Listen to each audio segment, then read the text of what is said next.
I've done interviews where the questions are so baseline and superficial. I gotta say, Jim, like I really appreciate the way that you framed this Well, it's discussion. because So I respect your opinion. I'm not going to I give you really appreciate crap. that.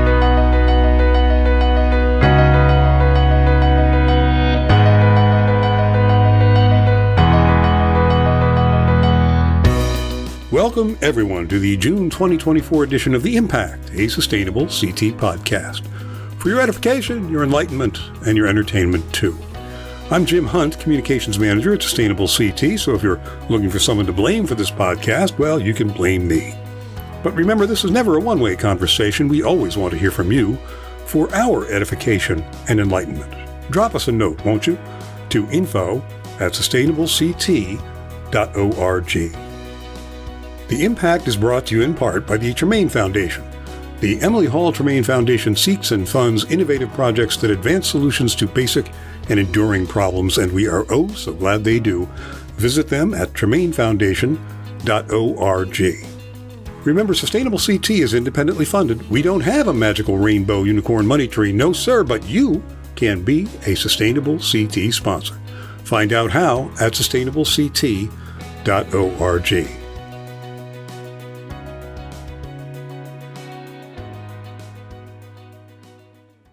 Today, we are very fortunate to have Jamal Jimerson with us. Jamal earned a BA in Mass Communication and Media Studies at the University of Bridgeport. Go Purple Knights! An MA in Business and Corporate Communications through Jones International, an MS in Human Services through Capella, and a doctorate in education from Marymount University. Go Saints! Or Bernie the Dog or something. I think they're a little confused about that. Yeah.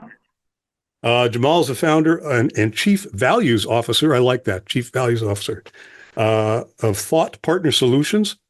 Since 2016, Thought Partner Solutions has provided values-based leadership development consulting for schools, public agencies, municipalities, and nonprofits, including, it should be said, Sustainable CT. And they've acted as our partner in providing equity training workshops to Sustainable CT registered towns as part of our Optimizing for Equity Action for certification. Jamal and TPS champion what they call the Be Ready framework, encompassing belonging, representation, equity, accountability, diversity, and inclusion. That's Be Ready. It is. I like that too. They go beyond traditional methods, rejecting checkbox solutions in favor of impactful, measurable change. TPS fosters profound self-awareness and catalyzes internal shifts within organizations, ensuring that strategic plans are not only inspired, but also sustainable. And we like sustainable. We like to be sustainable around here. Jamal, welcome to the show, and thank you for doing this. I really do appreciate it. Thank you for having me. I'm happy to be here. First, I really want to know what brought you to this line of work, to equity work. Why did you choose, or what influenced you, if it wasn't necessarily a choice, into this area? So that's a really interesting question, because when I've been asked that question before, my answer really kind of centered on, it was sort of an accident, right? It was the accident of being sort of birthed into being a Black man in America, combined with being birthed into being born in to some degree into low to moderate income conditions, like being raised in those conditions. It was being birthed into, I grew up in New York City, and New York City during the 80s and 90s was a racial hotbed. Yes, it was. And it was an interesting mix of these random conditions, right? And it wasn't so much of a decision, interestingly enough, but I think it was growing up in with those circumstances. As a child, there were things that I witnessed that weren't even directly like things that I was involved with, that sort of informed the way that I saw the world. So there were incidents of racial violence, incidences of racial inequities during the 80s and the 90s, particularly, that were happening in Brooklyn. That's where I'm from. And, it was these incidences were like so profound. And my mother, who was a single mother raising me and my brother, she would put these things in perspective through a very clear racialized lens. And she would explain things through her history of growing up as a dark-skinned Black woman, and she would put things in a very racialized context about her interactions growing up in a world that wasn't kind to dark-skinned Black women. Yeah. So she raised me with this immediate identification with my Blackness. And then I'm seeing these incidences and I'm immediately clear that I'm racialized. And so by the time I reached high school, I began to have my own experiences, and I had developed this sort of this inexperienced sort of militancy where it was like I felt that I needed to fight something that I wasn't directly involved with, but I had a passion immediately for wanting to combat inequities. Yeah. And then that translated into college where, I began to become involved in some clubs and organizations. I actually led those clubs and organizations, got involved with some community groups, and then over time got involved in the nonprofit world. And it was just, everything just sort of snowballed, Jim. And it over time, it was like, you find yourself sort of in these worlds where it's like, everything you are is somehow involved in addressing some level of inequity.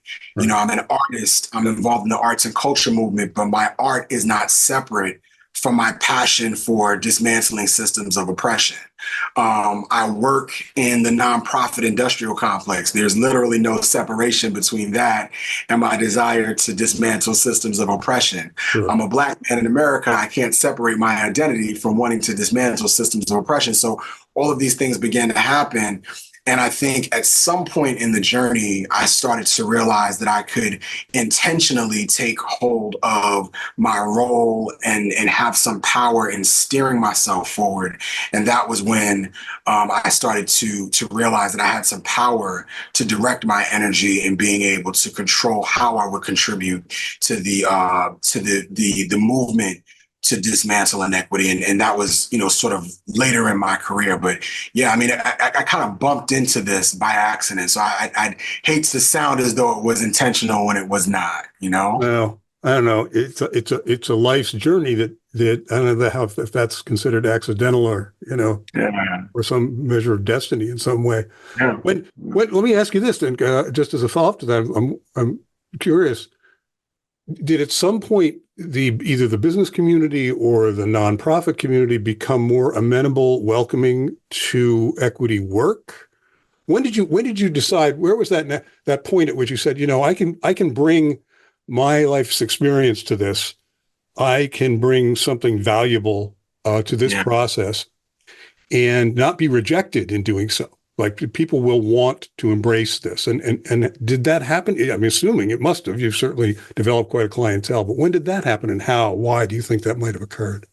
So that's an interesting question. I'm glad you asked that because I had quite the journey during the initial stages of my career. I was exposed to people who were really and these were white people who worked in the nonprofit world who were in positions of leadership who pretty much said they wanted to help to address issues of we weren't using terms like equity at that time so much as it was trying to really address inequality, right? And so that was the running term. And one of the things that they would look for me to do was give my perspective. So they kept inviting me to spaces where it was like, Jamal has experience and we'd like to get your perspective. And I was fortunate to be invited into spaces where I could lean in and give some perspective. And this was before equity was really sort of at the forefront of the conversation. And I think that was one element that kind of worked. It was like they kept bringing me in for like this kind of like storytelling or narratives or anecdotals to kind of give the kind of lean in a bit.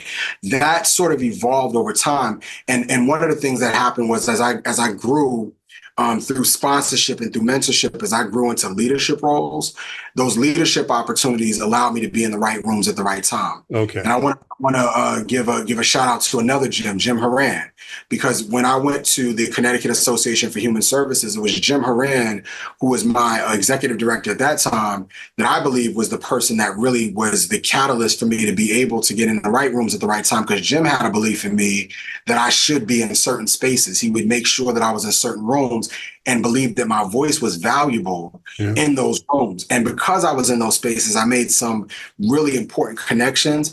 And when you're in these spaces and you begin to realize that it's important for you to remove the sort of mask that you've been conditioned to wear as a person of color, and particularly as a professional of color, and begin to really share your authentic, not only your authentic experience, but the authentic outlook you have on the solutions to the problems that are plaguing the community, you start to find that there's a need for it, but there's a tremendous value in you being in those spaces. And in those conversations, people would say to me things like, we really value your perspective, and they'd be looking for more.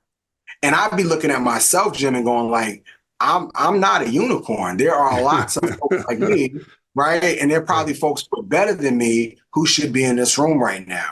And yet they weren't there. And so that's what sort of led me to and I'm a pretty ambitious person. If you know me, I'm like an ideas to action kind of person. So I came up with this idea to develop a program which eventually became an organization called the Minority Inclusion Project. And the premise was that I was going to help nonprofit organizations to diversify their leadership, their board particularly, really help to start, because that was the thing I was being asked, like, hey, can you find more people like you? Are there more folks like you who could join our board and get involved with our organization? I was like, look, I'm not a unicorn. I can help you get access to folks, and not just to sort of, pick people out and get matched, but like really build relationships. And that was what I started working on, was really giving them the access. And again, this is still focused around more diversity and more sort of on the inclusion side. We still haven't had the equity breakthrough. It's starting to happen. The conversations nationally are starting to pick up. We're starting to see some issues around police brutality and violence are really starting to pick up. We're starting to see those things happening, but it's still not really as big.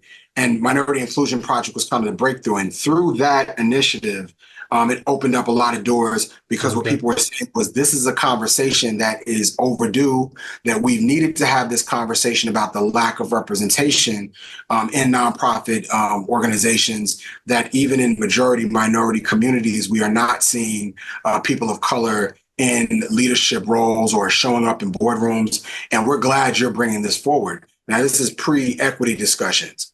So that's, I think, what ultimately became like the driver. And then subsequently, once the racial reckoning happened in 2020, it pretty much was like, boom, the floodgates opened. And that's when, everyone really became sort of aware that there was a deeper, more systemic problem, bigger than diversity and inclusion, that we all need to be having a conversation about. Now, let me ask you the difficult question. Well, I've been in your sessions. I don't think you don't mind difficult questions. You actually like them sometimes. But one thing is an awkward thing I wanted to ask. Well, do you ever feel used, that somebody's looking for cover? So we're gonna hire Jamal, and we're gonna hire TBS. So we can say we are doing something on equity. We're doing something on inclusion. We're gonna cover our rear ends with this. Do you ever feel that occurs? Oh yeah. That was a big, so morally, that was a huge, like issue for me when I started the work with MIP, because I did not want to create an organization that was designed to create a transactional experience. Where it's like, hey, let's hire the Black guy to introduce us to Black people, right? And so that was why with MIP, when I designed the program was designed to do two things. One, we said that we were designing this to create pathways to leadership for people of color, but we would do it by really helping to build the capacity of white-led organizations to do the hard work of going out and actually building relationships, building social capital, doing the real bonding work. And that's the work that they weren't doing. What we uncovered with MIP was that the substantive, the real work of building social capital in communities of color was not happening. The work of building trusting relationships and building trust equity in communities of color was not happening. And what a lot of these organizations were looking for was an easy solution. And I wasn't going to give them one. So I put them through cohorts and rigorous training programs. And when the outcome was they needed to show that they could develop a plan, a comprehensive plan to actually transform their practices and their policies, and so that they could actually do something more substantive. And then I was not going to come in and provide them with a matching program, an express dating program. And no offense to those programs, because I think that those programs are necessary. And I don't want to be critical of those programs. But for me, there was a moral disagreement. There was a moral, misalignment. I could not position myself as a Black man to do that and just line up people. And part of the reason, Jim, was there was a report done in 2009, I believe it was, by the Denver Foundation. And they had done a report called Perceptions from the Pipeline. And they were trying to uncover or explore why people of color were not joining nonprofit organization boards in Denver, Colorado. And what they heard overwhelmingly was that people of color were disproportionately against joining these organizations out of fear of being tokenized. And I just knew that it was not going to be right for me to develop a program that was going to contribute to tokenizing more people of color. So I knew I developed something that was going to challenge that. And that was why I did that. But yeah, I mean, I stand on that. And even as a consultant, it's important to me that as a consultant, when I enter a consulting relationship, and I'm very, very adamant about this, that the organizations that I choose to work with are recognizing that the work needs to be transformative and not transactional. And listen, I've lost contracts because of that. I've literally walked away from very large, lucrative contracts because I refuse to compromise my values. Right. And that's I respect that for sure. You got to be able to do that. Yeah. Yeah. At the end of the day, you got to live with yourself. And exactly. Yeah. Now, I gave a shorthand description of what TPS is, and I'm sure you have a much deeper understanding and philosophy behind this. I understand you folks, you're going through a major rebranding effort at this point. Yeah. And tell us what that's about. Why now? What's behind the change? What are you looking to do to the way you're seen out there in the marketplace? It's interesting because I know rebranding is sort of like a marketing term, but I would equate this to like when McDonald's realizes that they're primarily known for just making burgers, and they decide now that they want people to know that they also make salad, right? Okay. Right. Or that they can also serve like water. Right. And so for years, because I've been sort of known primarily in spaces for diversity, equity, and inclusion, I think that there's been this characterization that all I would be known for is diversity, equity, and inclusion. And so I continue to get a lot of business centered around DEI and strategic planning related to racial equity and DEI work. And frankly, it's about 3 years ago, I started to experience one, a little bit of burnout from some of that work, and two, just a feeling of, to your earlier question, a level of transactional kind of feelings like, are these organizations really serious about this? And I've worked with some organizations for several years at a time and started wondering how were they really committed to doing this work in a critical way, or was this just an opportunity to check some boxes? And so last year, I lost my dad. He passed away in the middle of the year. My dad was a social justice warrior. He was a college professor, retired college professor. Had his doctorate. He had a lot of things going on for him. And when he passed, one of the things that I sort of came to grips with was the idea that when at the core of this work, there needed to be a moral staple. There needed to be a values-based staple to this, that this was not just about checking boxes or achieving a strategic plan around racial equity or DEI, that what was missing from the conversation was about values in the leadership in the organizations and the values misalignment that was going on related to this. And so the sort of pivot, if you will, or the expansion on the work that we're doing was designed to, one, say to leaders, DEI is important, but DEI, or what we call Be Ready, which is, belonging and representation, equity, accountability, diversity, and inclusion, these are values. And these are organizational values. And much like our other organizational values, they need to be not only espoused, openly, publicly, but they also need to be enacted. And what we're finding is that oftentimes organizational values that are espoused are out of alignment when it comes to internally. And so we're trying to help organizations get that alignment. And so DEI is one element of it, but there are other things that we can do that the other values that are out of alignment. And so we're shifting the conversation to make this more about organizational values. We're shifting the conversation to look at how those values show up in other ways, whether it's with strategic planning or board development, whether it's with leadership development. We want to look at overall organizational success and link that to the values that are upheld by the organization.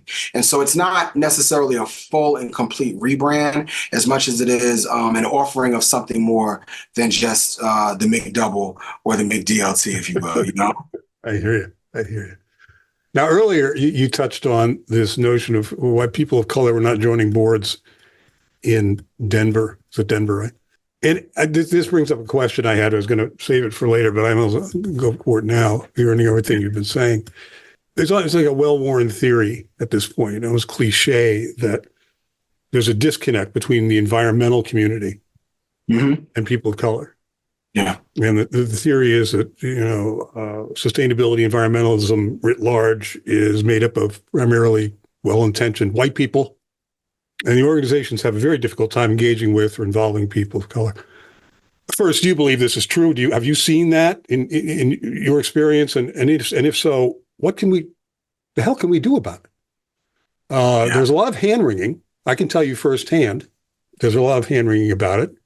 We would like to do more. We're just never sure what to do to try to get these organizations and this movement to be more inclusive and really have a sincere and legitimate voice from all of these disparate communities, especially those that are most overwhelmingly affected by climate change. Yeah. We want everybody at the table. And it isn't for cover, and it isn't for, this is to make things work, to be successful at mitigating some of this stuff. We need to be more inclusive. And we're failing to do that pretty miserably. What advice have you got for me? And so, one, I want to shift or reframe the lens on this and move it from sort of what we're doing wrong to expanding it to how we look at successful equity work.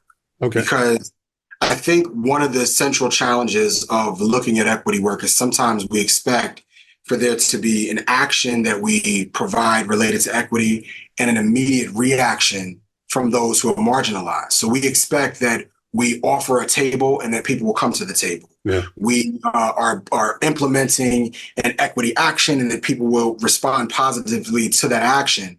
And I think we have to reframe this conversation a bit to understand why there is a sort of resistance or sometimes an apprehension to engage. And to do that, we have to look at the longer take a larger view or take a sort of 30,000 foot view at like the historical issues here, right? Because it's bigger than that, right? There's a long history of issues related to environmental injustice that precede all of us that sort of have been established that sort of create the conditions for the distrust that has existed in the Black community with regards to well-meaning, well-intentioned liberals, well-meaning, well-intentioned white people, well-meaning, well-intentioned allies even, who have necessarily not been able to build trust or been able to fix some of the issues that Black communities have faced related to environmental injustice. And so the reality of it is that those issues are so deeply entrenched, and some of the wounds are so deeply entrenched, generational wounds have been so deeply entrenched, that I think that we have to recognize how deep those wounds go before we expect that the actions that we take today will have a profound impact on those communities. And I've said this about not only just environmental issues, but other solutions that organizations have put in place where they sit back and go, well, this was a great idea. Hey, we did a water activity without context around the history of Black people in dealing with water-related activities of white people, or we did an activity in the forest, but we don't understand what Black people's relationship with the forest is as it pertains to white people. And so there's a lot of context that we have to understand before we necessarily do that. The second part of it is to understand that building trust is a process, right? And Right. part of the goal has to be to, one, gain the representation of key figures within the Black community, key figures within communities of color as a whole that have trust equity within the communities of color that we want to attract, and have those individuals also be sponsors who can then bring in other members of the community. So you want to be able to identify who are the trusted equity sources. Sometimes it's not you. Sometimes it's going into those networks and being able to identify who can spread the messages for you. Right. And there are people that have that trust. Sometimes they have to be the one to put the message out. And again, they're evening up against some of the wounds and the cracks and the issues, and that stuff has to be overcome. I think the nonprofit world, the well-intentioned fixers of the world have to be mindful that as much as we want to invite, as much as we want to include, that people's wounds are deep.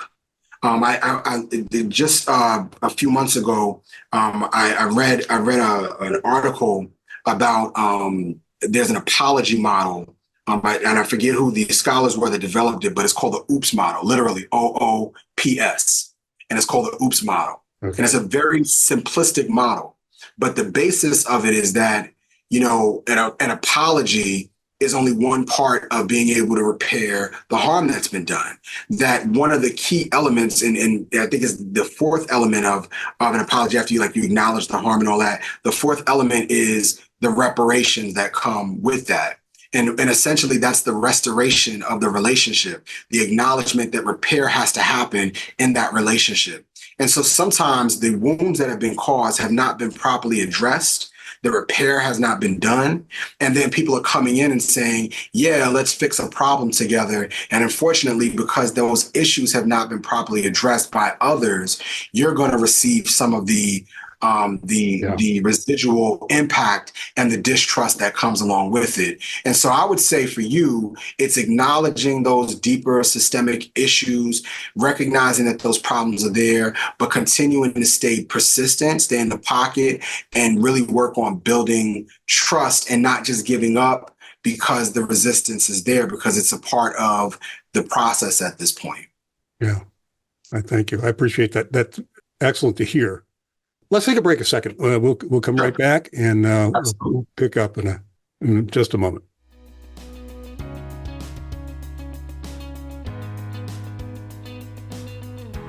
We'll return to our program in just a moment. You've been listening to The Impact, a Sustainable CT podcast.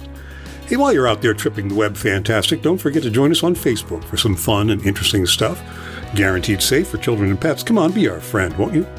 At facebook.com/sustainableCT. And we, like millions of others, have hopped on the Instagram Threads bandwagon at instagram.com/sustainableCT and threads.net/@sustainableCT. And yes, of course, we're LinkedIn. Search for Sustainable CT from your LinkedIn page. You'll find us right there, being all LinkedIn and media social. And if you're not yet a subscriber to Actions and Impact, the Sustainable CT newsletter, you could be missing out on some very important information to you, to your organization, and to your town. Accept no substitutes. Do yourself a favor and subscribe today. And you can do that where? At sustainablect.org, of course.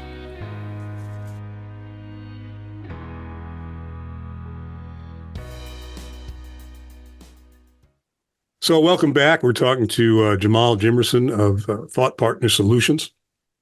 He's been great. We're having a great chat.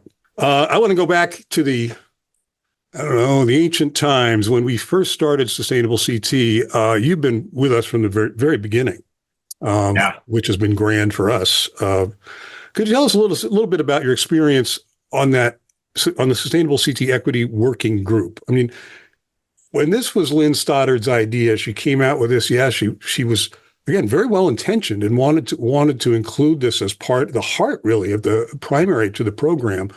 And you were in on that. And I was wondering, how did you feel about that? How did it work for you at that time? Can you remember what that was like back then?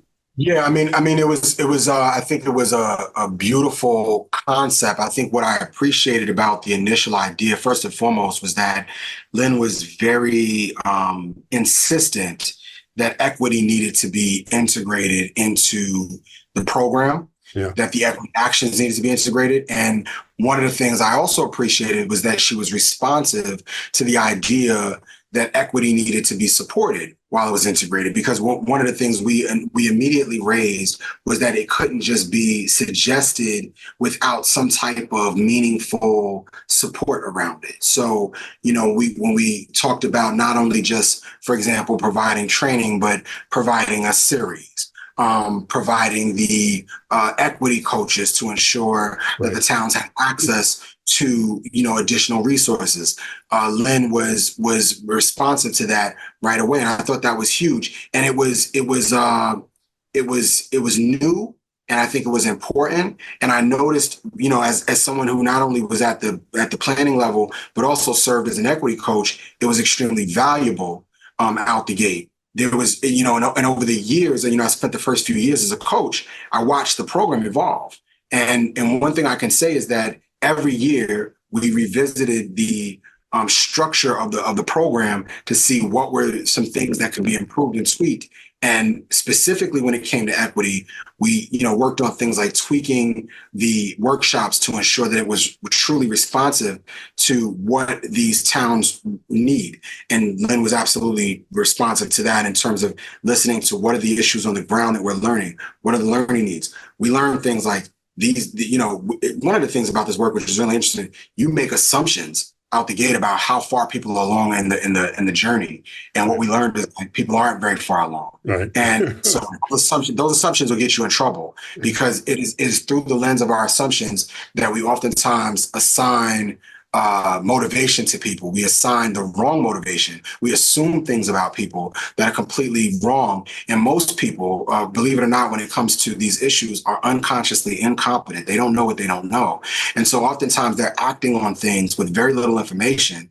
And that's the result of that is sometimes they're doing things that are harmful without the full intent of being harmful.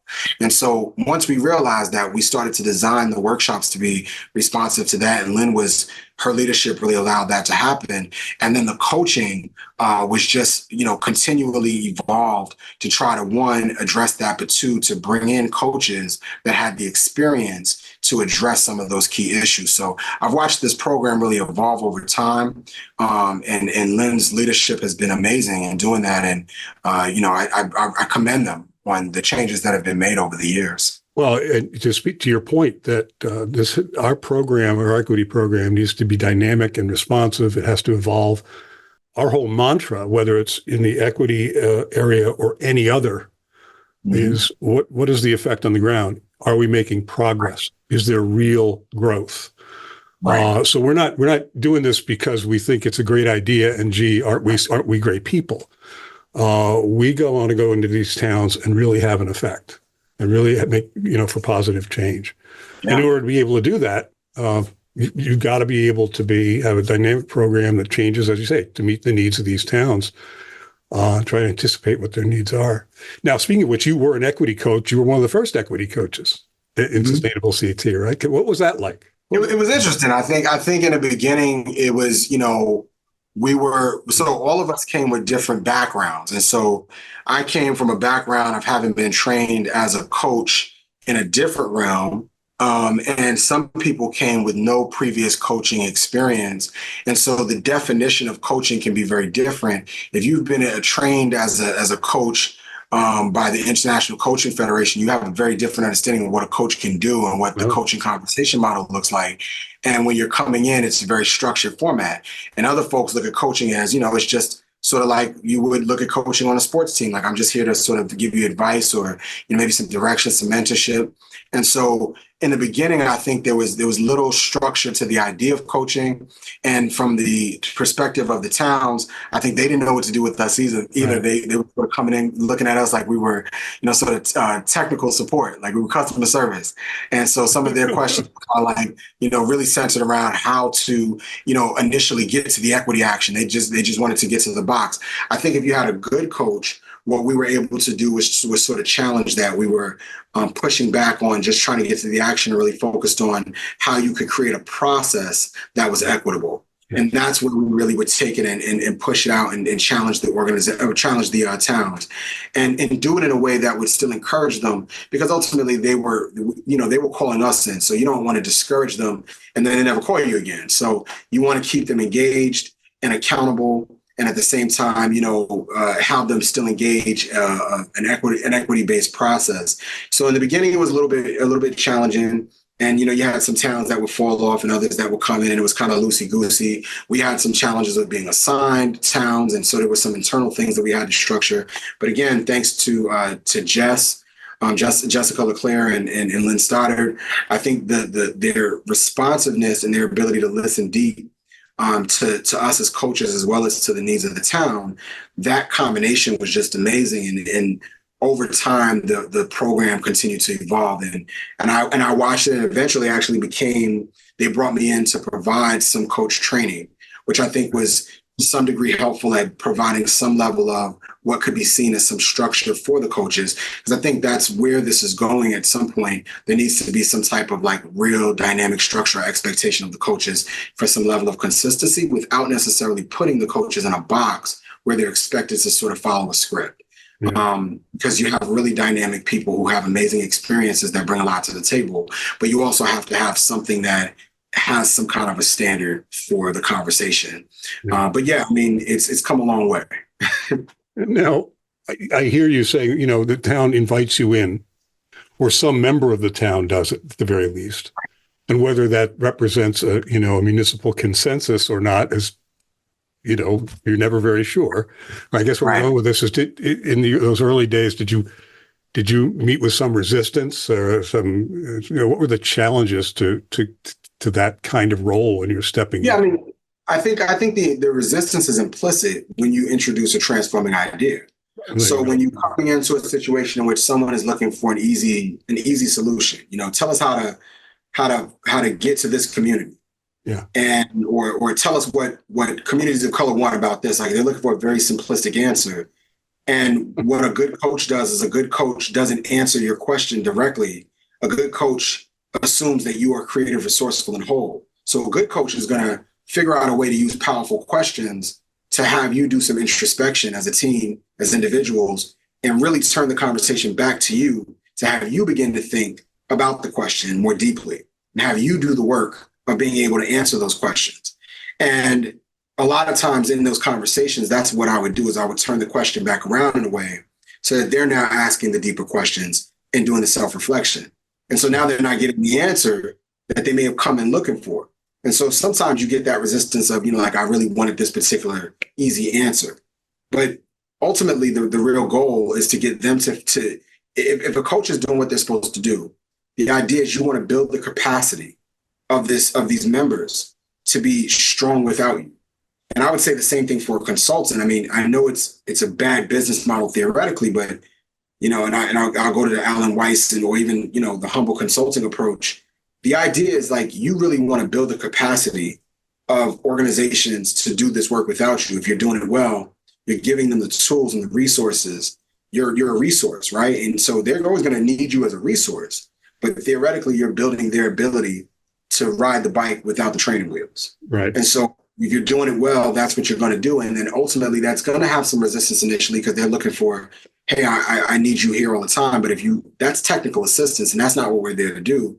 We're there to empower you, to help you to learn, help you to take the learning that you may have gotten from the workshop and apply it in a practical way. And ultimately, what we want to see is, we want to see you be able to move yourselves forward as a committee, to ask the right questions, to dissect things effectively. And ultimately, you probably won't need an equity coach, and that might be looked at as a measure of success, depending on the circumstances. Yeah, I love this. It's a really beautiful business model where you say, well, if I do my job really well, you won't need me, or you'll need me less. I like that. Yes. Really. Yeah. And you'll refer somebody else to not need me. There and you go.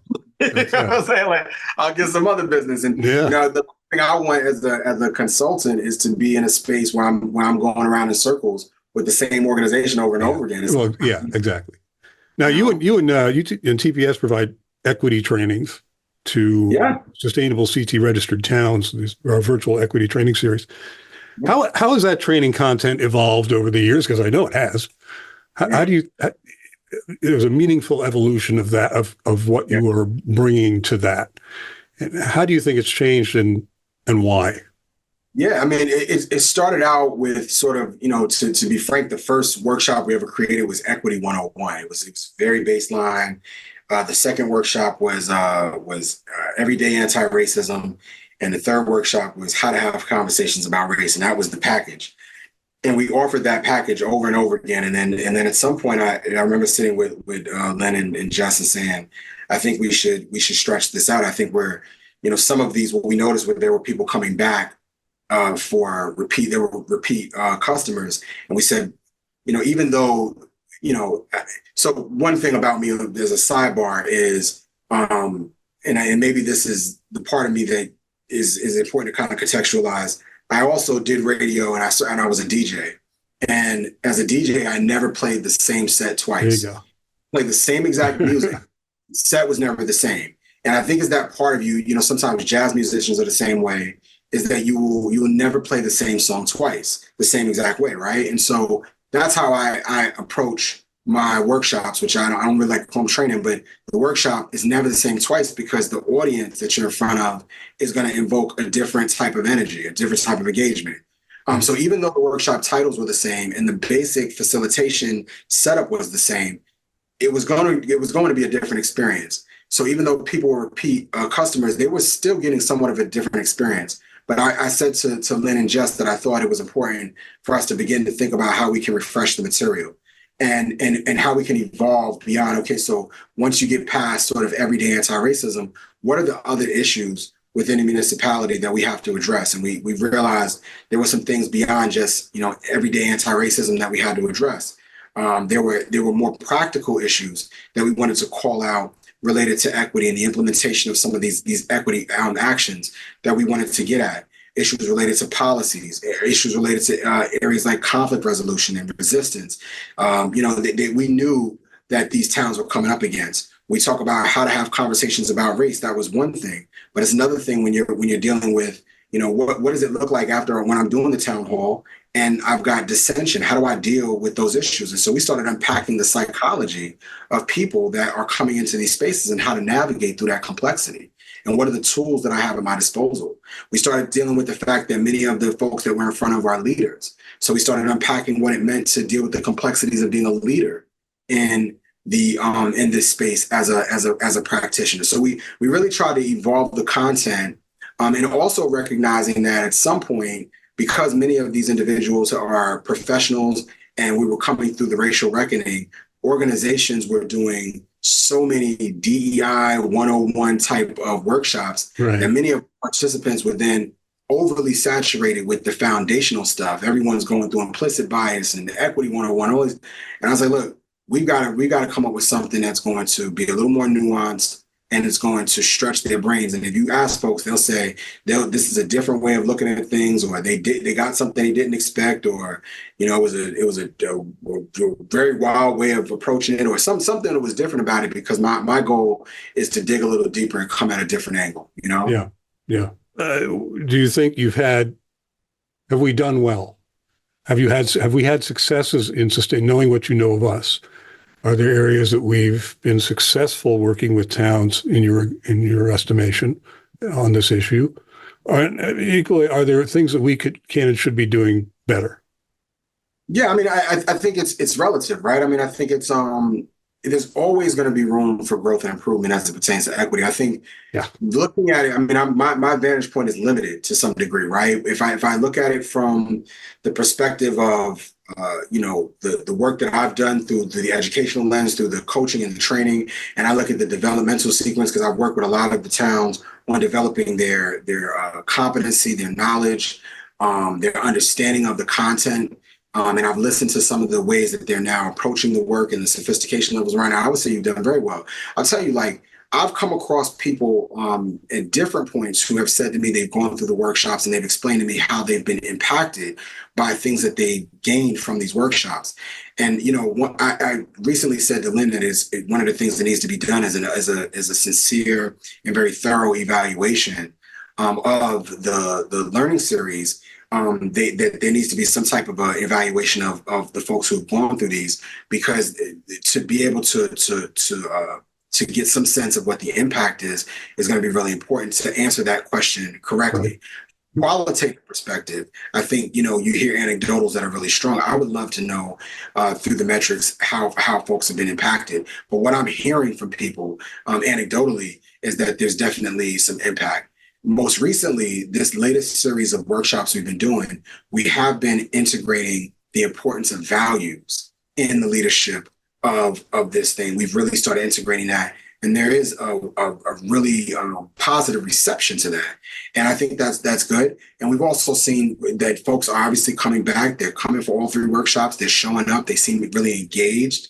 They're interacting with us really well during the sessions. So again, from a purely anecdotal perspective, experiential perspective, I could say yes, you're doing well. But I think there's an opportunity here rather for an evaluation, formal evaluation after all the years that this has been done, and it'll be great to know what the data says. Are folks better? What does that data, Jamal? What does that data look like? What does the matrix look like? Because I would love to have some hard evidence of success. Yeah. Not just to pat myself on the back, but to be able to say, to be able to look at it and say, look, this is what works. And we know because the data shows us that it works. And we can try to use the same model this way, that way, et cetera. And then again, also to discover what doesn't work. But so what is the matrix? What are we looking for? Yeah, I mean, if I'm approaching it at a high level, I'm looking at it through a results-based accountability lens. So I'm looking at, obviously the inputs and how much has gone into it and how much has been done, how well it's been done, and are folks better off as a result of what's been done? And that's where we really get into the complexity of it, because we can talk about the number of workshops that have been provided, and we can look at the sort of fundamental metrics around that, and we can look at how many people have come to these types of events. And of course, there's a lot that can be said. I mean, there's strong numbers across the board, and we would all say that looks good. But when we start asking that question of, and even how well, I mean, the workshop, the quality of the workshops, I think is pretty good. I think when you get into the question of, is anyone better off? That's when you start looking at, indicators of whether or not they're better off. And there's a lot of ways to look at that. You start to look for things like, increases in knowledge, changes in practice as a result of these workshops. Are they really changing practices? Is it just about the equity actions, or are the people who are participating in these workshops or in this program as a whole, are they really substantially changing the way they're operating in and around the municipalities? Are the municipalities improving overall in terms of the demographics of the municipalities? Are we seeing shifts there? Are we seeing shifts in policies? Are we seeing, substantial shifts in practices? That's the real sort of needle movement in the RBA component that I think is a larger sort of metric to evaluate by. And of course, that's not an overnight metric. But I do think that when you start evaluating at that level, that shows the real impact of a program like this. And I think that you will find that this program does have the potential, or probably is already moving the needle in some ways. I mean, listen, I listen to people who are at these workshops that are part of this program that are really moved. The mayor of New London, who went through this workshop and came out and brought us on, hired us as a consultant to work with his entire municipal team. We worked with his police officers, his fire department. I mean, this was someone who went through the sustainable CT workshops and then knew that he wanted to make this change for the entire city of New London. That's great. For his staff. I mean, that's a substantive indicator, and then was committed to saying, I want to really shift this and do it through an equity lens. Those are the kind of things that, again, anecdotally sound good, but let's talk about how that can be an indicator of real success. And so there are lots of ways that you can evaluate. And I think that's where you've got to look at, the potential for bringing in, an evaluator, someone who does this kind of work, and especially through a RBA lens, and say, look, how do we know that folks are really better off as a result? Well, granted, we know that there are, we've had certifications. We know that we have participants that have gone through this program, and we have all those outputs and whatnot. But in the towns themselves, what's different as a result from when they started with us to now? What has really changed in the conditions in those towns? And frankly, when we look at marginalized communities, are their experiences better off as a result of the work that we're doing in those communities? And that's the real tell. Yeah, I guess that would do it. Yeah. Shift. Now, you had mentioned earlier about 2020 and Black Lives Matter and a lot of things that happened. It's 4 years on. There's been a lot of pushback. Yeah. I mean, there's stuff going on now that just scares the hell out of me, frankly. And not just in terms of Black relations. We're also talking about sexual preferences or sexual identity. Things are being pushed back in those areas as well. How do you stay positive here? What keeps you energized and saying, okay, we can continue to not just make a difference. We can make the kind of differences that will define who I am, what I stand for, what I want to see in life. How do you remain positive like that in this climate that seems to be getting scarier and scarier by the day? Again, for me, I would say, and again, I don't want to sound like a guru on this, but I would say this. I'm the type of person that I always like to look at things through a historical lens. When the racial reckoning happened and all the positive changes were coming in, my immediate reaction was to look at this through a historical lens. And I immediately became very realistic about the fact that when I saw the pendulum swinging one way, I knew it had to swing back another way. Okay. Because history tells us that when there are substantial movements in one direction, there's going to be a substantial pushback in another direction. And so I knew, at least from my perspective, that we would be up against major pushback. And that's just the nature of how this works. And so this goes back to the point about understanding that you've got to stay persistent and you've got to be committed to, again, the value system, the foundation of this has to be intact, because there are going to be moments where you have wins, but you've got to stay committed. What 2020 was it was a boiling point. It was a tipping point. It was an explosive moment. We've had many of those throughout history, and I'm only 44, but in that time, I've seen several different moments where there have been sort of boiling points or tipping points, and those tipping points draw attention for the moment. And then when things subside, Derek Chauvin goes to jail, right? And then now we're done, right? We still don't have, any real accountability for police officers, but we've had some changes. And then the media goes away, and then the story's done. And we're no longer being proactive because we're so used to being reactive. And so the real champions in this work will continue to be proactive. The real champions in this work have strong value systems and will continue to work on the proactive work. Even when the cameras go away and people stop talking about it, we'll continue to do the work. And that's how you stay committed to the cause. But this is the way the history works. The civil rights movement wasn't just the Montgomery bus boycott, right? The reason why the Montgomery bus boycott was so successful was because of all the work that was done prior to the bus boycott that created the ability for the bus boycott to be successful. All the prior organizing work that was happening prior to that point. And so we just got to recognize that that's just the way history works, that there are going to be up moments, there are going to be down moments, and that it's not the end of the world that there's pushback, because that comes with the time. But you've got to remain persistent. You've got to remain inspired, and, expect that anytime there's a transforming idea that shifts in one direction, that you're going to have pushback that's naturally going to come from the other direction. And so just stay with it. I hear you, but man, sometimes it just gets tired. I get tired and feeling a bit overwhelmed. I mean, and you're cruising along and you're thinking life is okay. Things are going to be all right. We just got to keep working hard, keep at it, have the strength of your convictions. Hey, turn on the radio and you find out that there are Virginia schools that are going to go back to their old Confederate names because, what the heck, we didn't want to get rid of them to begin with. And it's like, you hear this, you go, I know it's just representational if it's not, but it just was like, it is representational. To me, it's like, that just signifies the worst elements of the pendulum, You have good people trying to accomplish good things, and time passes, and they come back and they say, "No, we're going to go." It's just very disheartening sometimes. And, but I think that's what that's the test of the fortitude of your solidarity, of your alliance, of your movement, is the acknowledgement that you're going to face. I think about Dr. King being 39 years old and being absolutely exhausted. Yeah. but staying committed to the fight. And the night that he could have been asleep, he got up in the rain and it was tired, and he was called to the church to give a speech, and he was dead tired, and he got up and went and gave that speech anyway the night before he was assassinated. The morning after Brother Malcolm's house was firebombed, he's in his pajamas and he gets on a plane to go fly out to give a speech in Detroit. As much as he was under attack, he still went out and did it anyway. There's something in this movement that calls for grit, that calls for fire. And sometimes, even when we're discouraged, we might need a minute to regroup. But the sort of enemy, if you will, wants you to feel defeated.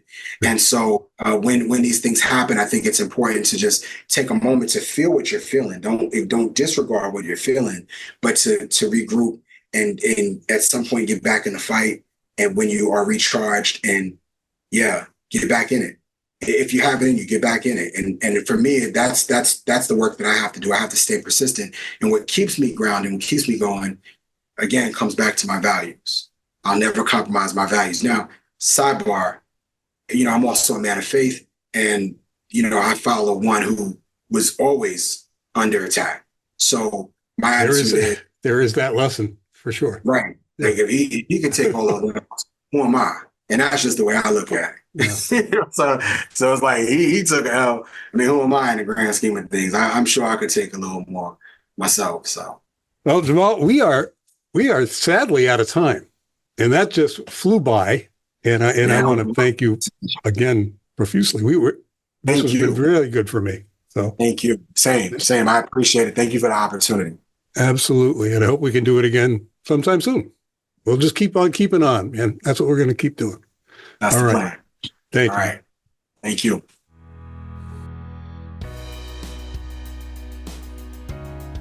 We hope you enjoyed today's edition of The Impact, a Sustainable CT podcast. As always, this program is recorded, produced, and copyrighted, by Sustainable CT.